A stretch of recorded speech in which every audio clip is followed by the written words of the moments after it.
এটা ভাইয়া দেশি হাঁসের মাংস। হাঁসের মাংস কেমিক্যাল আসেনি? না না না ভাইয়া, কি কি এটা দিয়ে হাওড়া রান্না হাঁস। করছেন? এটা বাটা আপনার ভাই মশলা বাটি দেয়, আমি রান্না করি, এখানে রান্না করি। রুটি ঘর থেকে বানাই দেয়। কি রুটি? আপনি তো ওই আটা রুটি দেন, চাউল না রুটি না, দেন না। আটা চাউল মিক্স, নাহলে শক্ত হয়ে যেত। রাত 12টা একটা পর্যন্ত দোকান করি তো শক্ত হয়ে যায়, এই জন্য চাল আর আটা মিক্স করে দিলে রুটিটা একটু নরম থাকে। হাঁসগুলো কোথায়? এগুলো হলো নেত্রকোনা হাওড়া হাঁস, বিলের হাঁস এগুলো। দাম তো বেশি রাখেন অনেকে বলে। না না ভাই, প্রচুর হাঁসের তো প্রচুর দাম ভাই, হাঁস প্রচুর দাম। গত বছর থেকে এবছরে হাঁসের চাহিদাও বেশি, দামও বেশি।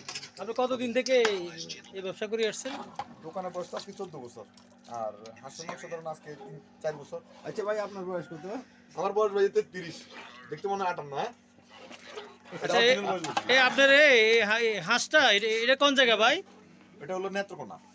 না না, আপনার দোকানটা কোথায়? দোকানটা হলো আপনার কুমিল্লা, নাঙ্গলকোট থানা, পুরসভা 8 নং ওয়ার্ড, গ্রাম বিশারা। এখানে মানুষ আসে, এখানে আসে? অবশ্যই আছে। কিরকম হয় প্রতিদিন, কিরকম হয়?